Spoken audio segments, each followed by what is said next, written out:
Welcome to Bitter Reality Brewing. Today we're doing a Bavarian Dunkelweizen with a little bit of rye and some chocolate. If you saw the video on the malts, you'll know that we had some liquid extracts that we need to use up. And one of the best ways is, of course, with the wheat, which I have a few of the wheats, is German beers. A lot of German beers use wheat. Today we're doing a Bavarian Dunkelweizen Rye. I've done this before, but on a 1 gallon batch as an experiment, and this will be a 5 gallon batch. If you find this video entertaining, interesting, informative, or you're just a fellow brewer, feel free to go ahead to hit the like. I definitely appreciate that. If you don't know where the little bell is everybody tells me about, and I'm like, where's the bell? Go ahead, if you hit subscribe, you'll see the bell. Also, comment, good, bad, indifferent, questions, anything you want to say. We already have the malts all weighed out in here. As you can see, some of the chocolates. As I said, it's a Dunkel. A Dunkel is a dark lager. This is a Dunkelweizen, which is also very similar to the Dunkel, but instead it's an ale, which means top fermented instead of bottom fermented at a colder temperature. Definitely still benefits from some aging, but not a requirement. Dunkelweizens also use the Hefeweizen yeast, which gives you the smell of banana and the taste of clove, based on the yeast and at what temperatures it's fermented. A lot of those temperatures at higher levels will give you the banana, and at lower temperatures will give you more of the taste of the clove or the little smell of clove. I find that the ones that are fermented at a cooler temperature usually are a little smoother, in my opinion. But to each their own, and everybody's palate's slightly different, of course. I'm going to go through what's in this, and basically we'll make sure it's posted towards the bottom so that you can see it. Obvious, 3 pounds liquid malt extract, wheat. Then we have over here, we have 3 pounds of Munich, a lightly toasted malt. It's a barley out of Germany. In here we have a mix of what we call our adjuncts or our flavoring malts or other types of malts that will help give the actual product its hints of flavor or character or even color. Good example, we have 12 ounces of chocolate rye. Chocolate is not required in Dunkels, although it's not unheard of. Rye is not so common, but chocolate rye. The chocolate rye will, of course, give it a little spiciness from the rye and give it a nice hint of chocolate. We also have 8 ounces of Cara-Pils. Cara-Pils will give it a little bit more body, a little bit more froth, a little head retention. Always nice in a beer, of course. And then we've added 60 L caramel malt or crystal malt. That will give us hints of caramel, darker caramels, and also it will also give us a little bit of toffee. And of course color, just because it's a darker malt based on how it's roasted. We also have Carafa Special I. I like Carafa Special I. I use it a lot in my darker beers. It will give us a little hints of roast and chocolate without giving us the bitter. The reason it's special is because it's already been dehusked, which means it doesn't have the bitterness from the husk. And we really don't want this beer to be bitter. We want it to be balanced. And actually, a Dunkel is going to be a little bit more on the sweet side too. So the bitter is not necessarily something we're looking for. I've also added 4 ounces of rye because I like to kick the rye up a little bit. It's just me. And then, again, of course, we have the liquid malt. And then, speaking German, which is not my language, Halletau, which is a 4.1 hop as far as alpha acids. I like it in anything that's a Hefeweizen or Dunkelweizen. I think it's one of the smoothest hops to add for bittering. And maybe that's why it's a German hop for a German beer. It just reminds me of those beers. It doesn't take away or add to the beer from what I'm used to when I buy a bottled version from Germany. I expect it to be balanced, or I expect the bitterness to either be in front or subdued based on the type, but I don't expect it to dominate the beer. And that is like one of my favorite hops for German beers. It's very smooth. It's very mild in the alpha acids. That's probably one of the reasons it's so mild and smooth. But it's just a very complementary hop to this type of beer. And then we're actually going to use a new yeast that I've never used before from Imperial called Stefon. It's an organic yeast, which I don't know really the benefit over organic versus non-organic when it comes to yeast. Yeast are little creatures that sit and eat away at sugars and repopulate and eventually die out. But we're going to use Stefon. It's an Imperial yeast. I've heard good things. It's supposed to give us some nice hints of banana, but it also will give us that clove I'm looking for. That clove is very complementary in the overall flavor of this beer. Let's get brewing. Today we're brewing our Dunkelweizen, as we mentioned, Bavarian Dunkelweizen Rye. I put 2 because it's the second time I've done this before. I've done a smaller batch of it, a 1 gallon. This is going to be a 5 gallon batch.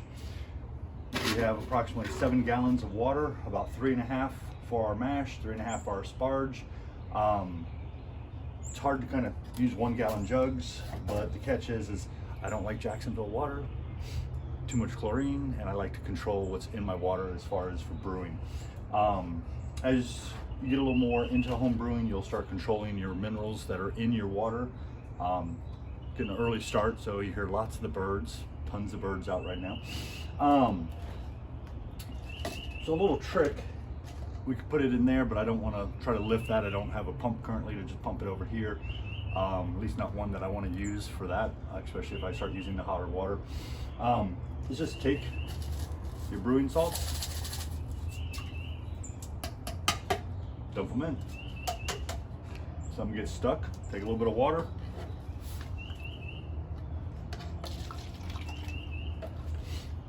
There you go. Got a little bit of baking soda in here. We're going to add that to the sparge water, not to our actual mash water. It's just not recommended. It's going to add a little bit of alkalinity to the water, and that's why we don't want to do that. I'm going to put all 7 gallons in here. Then I'm going to use the pump, take 3.5 gallons out into the hot liquor tank that we can heat up later when we go to actually rinse our grains and mash out. So let's get started. Okay, we may not have mentioned if you haven't seen, but we're using a Grainfather. It's telling us to add our approximately 3.54 gallons of water. The water's already in there. We've already added our brewing salts. So we're just simply going to start heating. It's going to be a multi-step mash, so we're going up to 122 Fahrenheit, and then we'll move on from there. Okay, we've reached temperature. The Grainfather is saying add grain. A little trick. If you use an electric system, especially 110 volt versus the 220 in Europe, supposedly, from what I've read and seen many times, so I'm assuming it's probably fact, is that the 110 systems take longer to heat up. Something that will help is put the lid on, keeps the heat in there, allows it to heat up a little faster. Seems like common sense, but you just don't think about it sometimes. The other item is when you're trying to bring it up to a boil, you can do that. I don't really recommend it unless you're going to be standing there watching it, because all it takes is a minute of looking away, and next thing you know, you got a boil over coming out through the little hole and gushing over the sides. And wort is very sticky, so it's a nasty mess to clean up. Does not add enjoyment to your brew day, makes it much worse. So I'm going to take this off. Other item is, if you do let this go up to a boil, it gets incredibly hot. Also, get something like that, works just fine for me. And I can do like that to lift the lid off and put it somewhere to keep from burning myself. Right now it's only 122 degrees, so we only get a little bit of steam hitting it, and it's not that bad.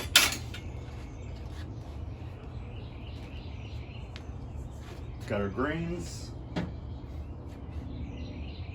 Got our solo cup. We're just going to start putting this in here. I do like to add a little bit of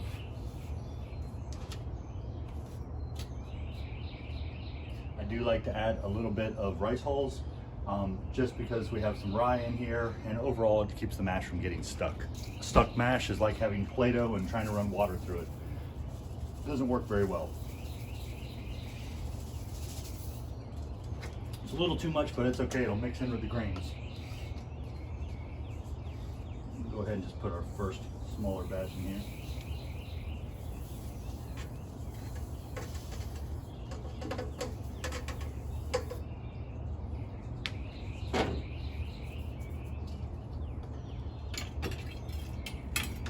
Having a nice stirring spoon or spoon you can get in there and stir.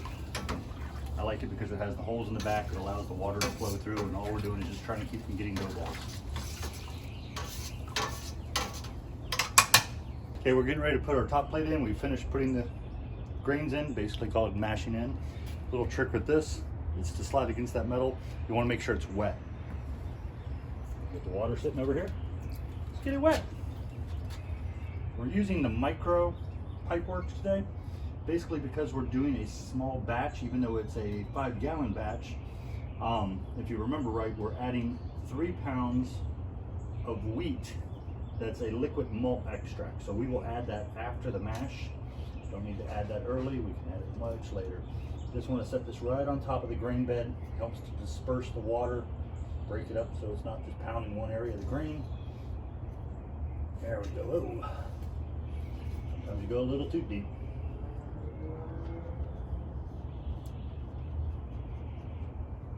There we go. Put this piece right on top. Pull this out. It's just to keep the grains from going down in the hole. There we go. Take this over here. Until we've added our grains. Pump automatically comes on. I like to move it around just to get all the moisture going in, kind of evenly. There we go. And we'll let that go for 30 minutes. Okay. Okay, time to mash out.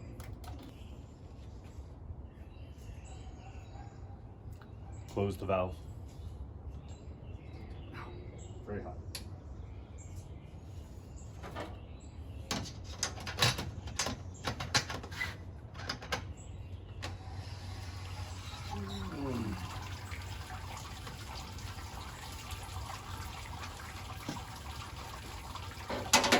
Sitting at about 170, which is fine. About 168 by the time it's ready to be poured in. Collecting our sparge water.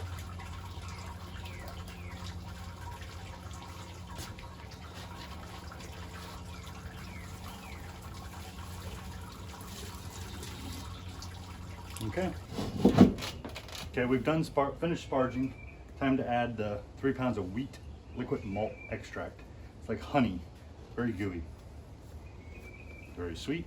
Smells good, but can get on everything. And we're simply just going to pour it in here. We're going to head and tell it to start boiling, even though it'll take a little bit to get up to temp, so I'm not too worried. Okay, there we go. Next. Get some of the hot water from the wort. Pour it in here. Plenty.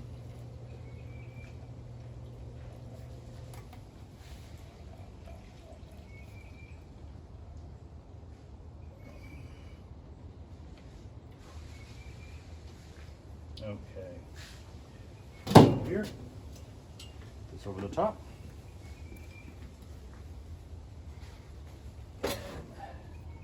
Put a glove on. So you don't burn yourself where you're shaking it, because it can get very hot and sometimes it will start spraying a little bit out the sides.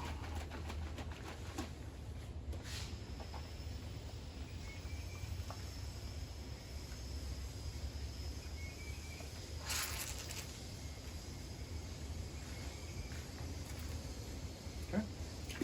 Pour that. Okay. And we're just going to wait for it to get up to a boil. Make sure occasionally you stir it with something, either wood or plastic, on the bottom of an electric burner. Otherwise it will scorch. Seem to always get a tiny bit down there, but I don't want a lot down there, of course.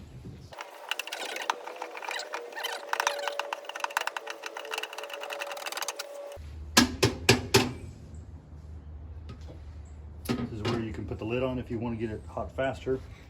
But like I said, if you look away for a minute, you could end up with a boil over, so I don't recommend it.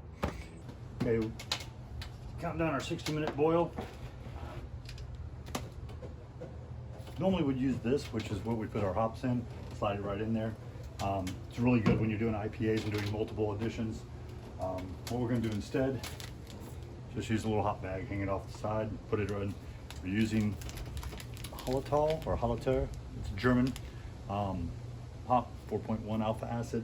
We're not looking to make this bitter, we're just looking to balance out all the sweet. We have lots of caramel, chocolate, and a hint of rye, and all that sweetness from the caramel malts we definitely want, especially the Munich. I'm gonna balance that out. So this is it. Kind of like a tea bag. I like to get it wet.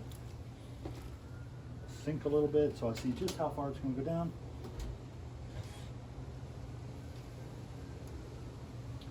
And then I simply wrap it on there. And we're good. So as you can see, the boil has finished.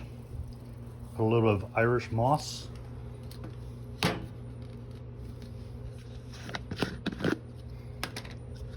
About a tablespoon of Irish moss.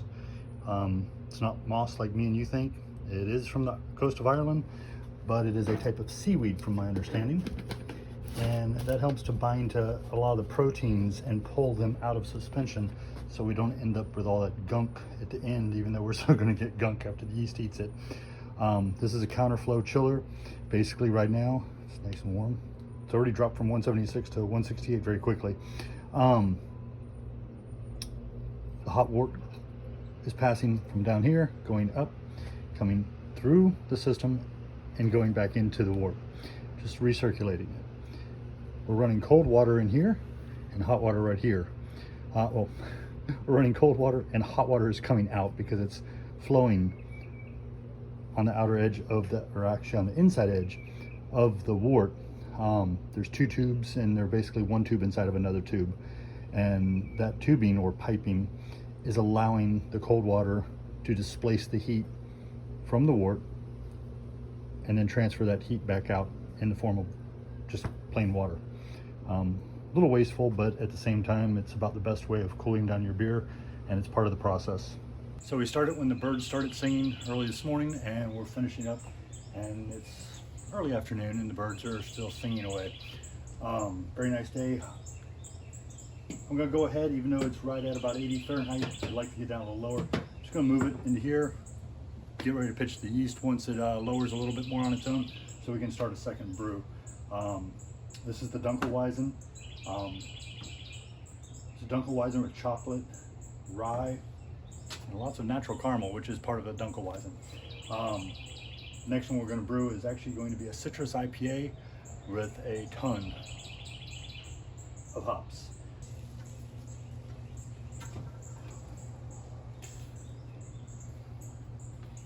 Looks like chocolate milk. And once the yeast does its job, it'll be chocolate milk with caramel, rye, and alcohol. Okay, as you can see, we're just a hair over 5 ounces. Probably a tad less than I'd like.